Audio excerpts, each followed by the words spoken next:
All right, welcome back now to Prime Time Sports Monday. Now, the West Indies women, despite less than ideal preparations, they are preparing for a tour against their South African counterparts. And head coach Courtney Walsh has expressed optimism ahead of the series, which will be played in Antigua. Karen Madden has this preview.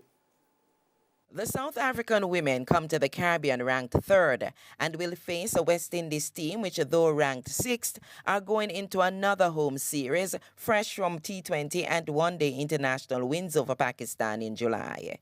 Head coach Courtney Walsh says the team has, however, refocused on the new challenge that South Africa bring, including their deceptive spin bowling.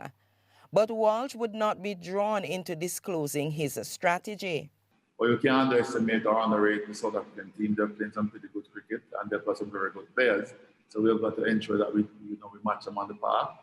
So we have some plans in place to try to work with for them, and if that works for us, it will put us in very good stead. COVID-19 has brought tough challenges on and off the field, but the former West Indies pacer says his team has risen above those hurdles. We know as coaches, because we're in it, we feel it, and the players as well.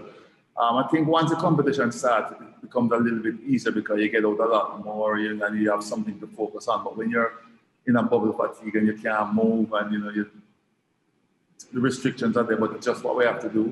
It's a major challenge, but we're coping pretty well. Mentally, I think they're in a good place. Physically, they're getting a much better place.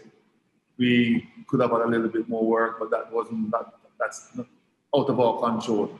But I think in terms of handling the bubble fatigue, the management staff has done a tremendous job in trying to get everybody and gel everybody together and give as much support as we can. Over 90% of the players, as well as the management and coaching staff, are vaccinated against COVID-19. In addition to that reassurance, Coach Walsh has no injury concerns, with Deandra Dottin set to make a return to bowling. There's a good chance of that changing. She's going through her work paces. She did a couple of stuff in England in the nets, and she bowled again in the nets today, building her up to ensure that once she gets there, she'll be okay.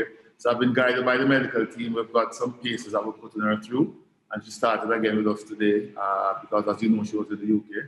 So that is coming on nicely. I'll wait the next couple of days to see how she goes in terms of soreness or any pains, and once that's been minimized, and we will look into have her bowling hopefully before this series is over. Following the 3 T20s, the West Indies women will face South Africa in 5 one-day internationals. Karen Madden, TVJ Sports.